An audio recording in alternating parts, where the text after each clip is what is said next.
Thank you very much. I just want to stress that I'm a fellow research fellow in the Ezri Center for Iran and Persian Gulf Research.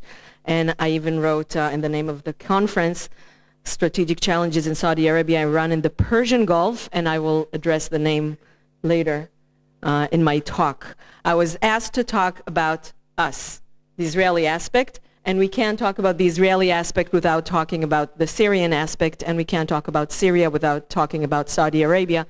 So I'll talk about all these things.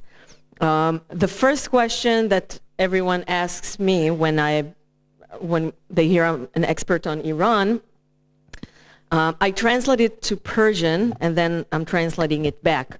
What moist firewood did we sell them? When someone treats you badly or is being hostile for no apparent reason or for no justified reason, you ask, what moist firewood have I sold you? Israel and Iran used to be best friends during the Shah's regime. When there were earthquakes in Iran, it was Israel who sent rescue mission, and it was Israel who helped rebuild Iran.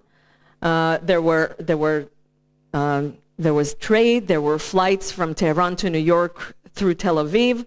What happened? Why are they so hostile? The reason is just what I said. Because this is one reason.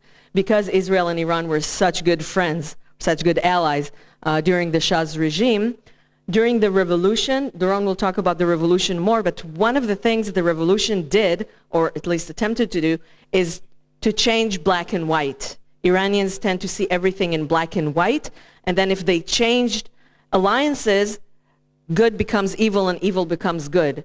As an expert on pre-Islamic Iran, I can tell you Zoroaster did it about 3,000 years ago when he changed the good guys and the bad guys in the godly world, in the divine world. And the revolution did it again. Everything that was good became bad. Everything that was bad became good. The Shah was secular, pro-Western, pro-Israeli, pro-USA, and all these things became the bad things. Secularism, drinking alcohol, the US, which is the big Satan, and Israel, which is the small Satan. But it's not all. Another thing is that a common enemy unites the people. I don't have to tell you, but I will. And that's the most important sentence I'm going to say in this talk. Iran is not an enemy of Israel. Iran and Israel have a common enemy named the Islamic Republic. The Islamic Republic is more an enemy of Iran than it is of Israel, because it oppresses the people of Iran. It tries to erase their heritage, and there are protests in the streets. There are ongoing protests all the time. Some of them are more reported than others. If Doron doesn't address this in his talk, I will address it in the discussion. I didn't want to steal his topics because I know he's talking about internal affairs. But an enemy has a uniting power. Now, Iran, or the Islamic Republic of Iran, wants to control the whole Muslim world. We'll get to that when we talk about Saudi Arabia. And in order to control the whole Muslim world, Shi'i and Sunni, they need a common enemy. And this common enemy is Israel, because we have occupied Jerusalem. Israel is a wound in the midst of the Islamic world, as Rouhani put it a few Jerusalem days ago. Jerusalem Day, or Ruz Quds Day, is the day of the occupation of Jerusalem. What Israelis celebrate is the day of the liberation of Jerusalem. They mourn as the date of the occupation of Jerusalem, and there are vast demonstrations in the street in support of the regime and against Israel on this day. So it unites. It's done in order to unite the Islamic world, and it's also done in order to they don't succeed, unite the Iranian people around them, because if Israel is our enemy, we should all unite, and of course in support of the leader. I want to show you a Quds Day demonstration from a few years ago, from 2009. Do I have sound? I hope I have sound. Try to listen. I will repeat it later. I have sound? no, what happened?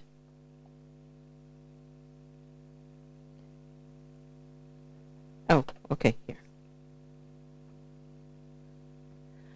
Listen, it's Persian.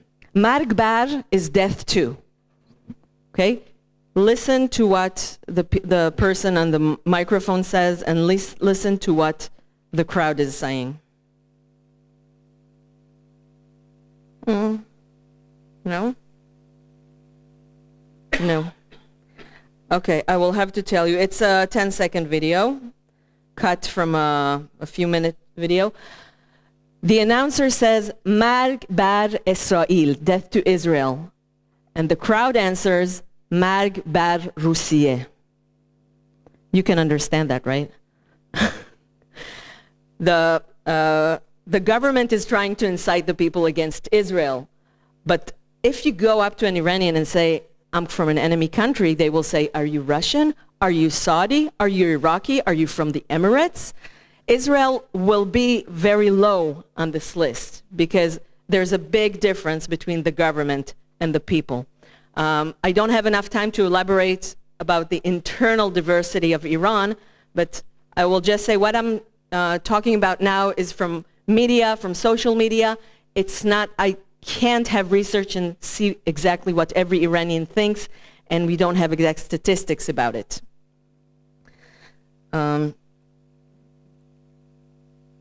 Okay, next. We're now moving to foreign policy. What you see here, which I took from a Telegram channel of one of the protesters' channels. This gas station says Sanduq Dolat Iran, that is the treasury of the Iranian government. This is Hamas. This is Hezbollah. This is Jihad Islami. And this is Mardom Iran, the people of Iran. I don't need to explain it, do I? On the last demonstrations, they said, Suriye ra raha kon, fikri be hal ma kon. Leave Syria alone, think about our situation. I hope I'm not stealing too much of your talk. Okay. One of the slogans that it has been going on for more than a decade is Na Gaza, na Lebanon, janam fadaye Iran. Not Gaza, not Lebanon. My soul is devoted to Iran.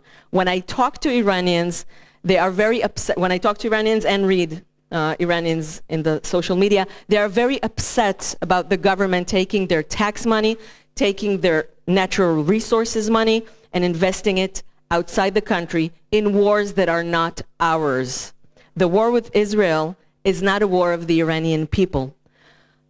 Another aspect of diversity is that the organizations of the Islamic Republic are also diverse. For example, the IRGC, Islamic Revolution Guardian Corps, which are now called Iranian Guardian Corps in order to unite the people around... Core? It's not a corpse, it's a core. Okay, no, yeah, right. Well, wishful thinking. Okay. So the corpse, yeah, I know. Now it was on purpose. The high command is Iranian generals who get a lot of benefits from the regime. The fighters in the field are Iraqi and Afghani mercenaries. Most of the IRGC soldiers getting killed in Syria are not Iranian, they are Iraqi and Afghani. There are also the soldiers in the offices in Tehran, which is part of their mandatory military service, and it's the most desired military mandatory service because they don't do anything.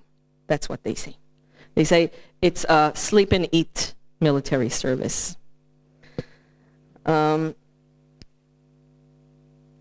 So let's move on to the Syrian issue. This is how it looks from the Iranian side. We are the dove trying to make peace here. Iran doesn't only send soldiers, it also builds infrastructure. A lot of Iranians and the Iranian government are invested in Syrian real estate. They have factories of, for example, Iranian cars that are built in Syria. They have Syria has I think, $1 billion credit line from the Islamic Republic to buy Iranian goods. So they are trying to rebuild Syria. But look at the bad guys, this rabid dog. This is Saudi Arabia. This is the United States. This is Israel.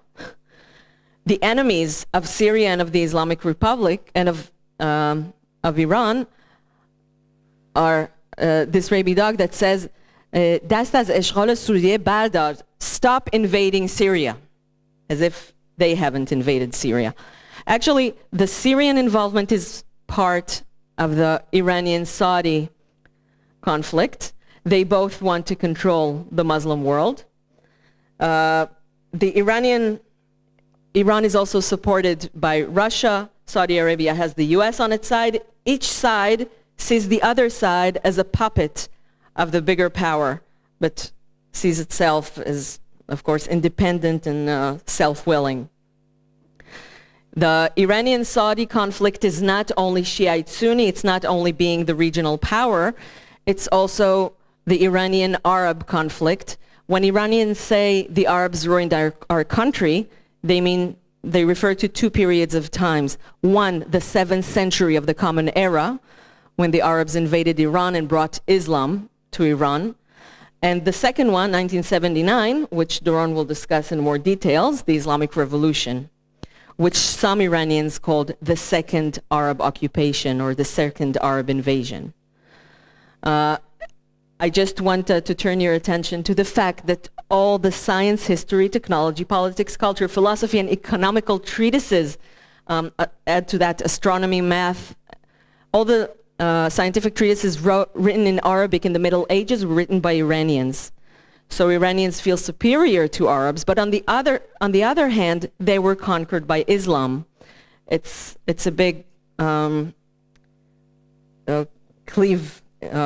cleft in the Iranian identity. Are we Iranian or are we Muslim? The government wants to be more Muslim, the people want to be more Iranian.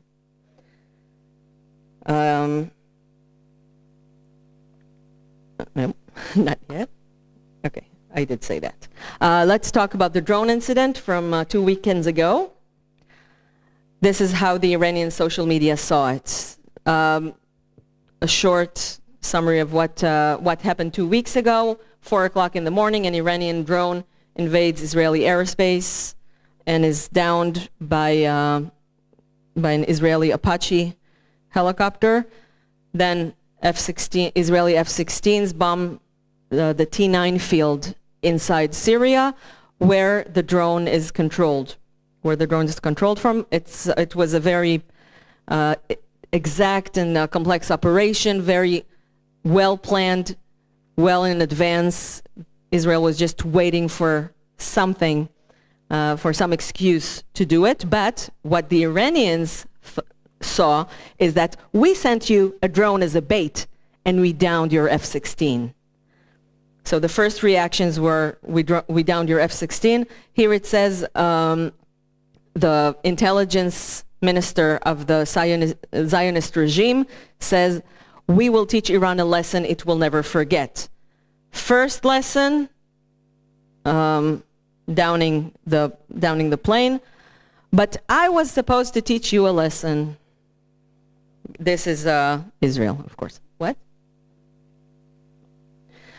The second reaction when they found out what base was bombed was, are you crazy, Israel? You just bombed the base from which we fight ISIS, which proves that Israel supports ISIS, because in Iran's eyes, Israel and the US and Saudi Arabia support ISIS.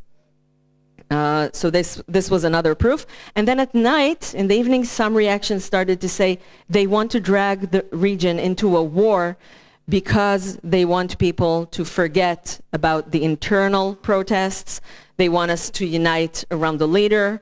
They want to stop our protests, and the only way we can stop this war is by overthrowing the government. None of these scenarios happened. We haven't been dragged into a war following this, and the Islamic Republic is still in place. But that was one of the reason that were suggested for doing this. By the way, the Islamic Republic denied involvement in this. They say Israel is a liar. We deny this. If Syria says it's true, we will also say it's true. But right now, we're denying it. They denied it also because Emily talked about the JCPOA. They have to behave really well now because the JCPOA is at stake. So attacking Israel is not a good idea. But making Israel attack Syria is an excellent idea because now they can say, look at Israel. It's the bully. It's the regional bully. Israel is getting involved in Syria. And Rouhani said, talking about Israel, a country that thinks it can promote its causes by supporting terrorism and by interfering with other countries' affairs is wrong. This is not the way. This is what Rouhani said about Israel. If I hadn't told you who said it, would you think it was Rouhani about Israel? It's exactly what Netanyahu says about Iran. The question, if you're a good guy or a bad guy, is not how you treat your people or other peoples. It's about who you buy weapon from. And Saudi Arabia buys weapon from the right countries. Last weekend, Netanyahu spoke at the Munich Convention and waved this part of the drone, which was a big mistake because he did say some very important things in his speech that were ignored. He said that we distinguish between the Islamic Republic and the Iranian people. He said that the Islamic Republic is oppressing the Iranian people. But when he waved the piece of drone and said, Zarif, do you know this piece of drone? It belongs to you. He drew all the attention to to what Zarif called a cartoonist circus. And this is all that's remembered. Nobody remembers that at the same time protests were going on outside the conference hall of Iranians demanding justice, of Iranians opposing the very presence of Zarif in the conference because he represents an oppressive regime that oppresses its own people. So as much as I like props, and I usually use them in my own lectures, I think this one was a mistake because it drew the attention from the real important things. I was also asked to give some prospects for the future. And I have to say we have to be very, very careful and very modest when trying to foresee the future, because in 2010 nobody foresaw the Arab Spring, and while the Arab Spring was happening, some people, but most people didn't foresee the Arab winter that followed. Most people didn't see that the region is going to a worse place than it was, because sometimes the dictatorships are the better solution. I don't know if, Dora, are you talking about why they're not protesting more now? Okay. The reason I think they're not protesting more now, the Iranians, is that they see after 2011 that things can get worse. They didn't imagine it before 2011. Now the protests are much smaller because they see what happened in Iraq, what happens in Syria, what happened in Libya, what happened in Egypt, and they say, okay, maybe the bad regime we have now is not as bad as things can get. In 1979, they also thought it can't get worse, and they realized it could. So any prophecy, and I call it prophecy, I can't call it any other name, I would make would be as good as Faleh Hafez, which is opening the poetry book of the classical poet Hafez from the 14th century of the Common Era, finding a poem and letting the poem tell the future.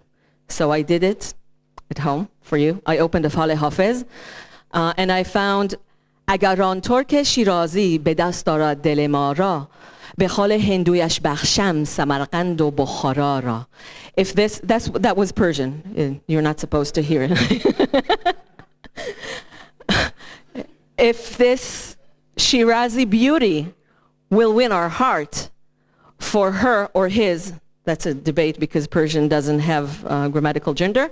But let's say for her black mole, I will give Samarkand and Bukhara. Note that Hafez is from Shiraz in southern Iran. Samarkand and Bukhara are not his.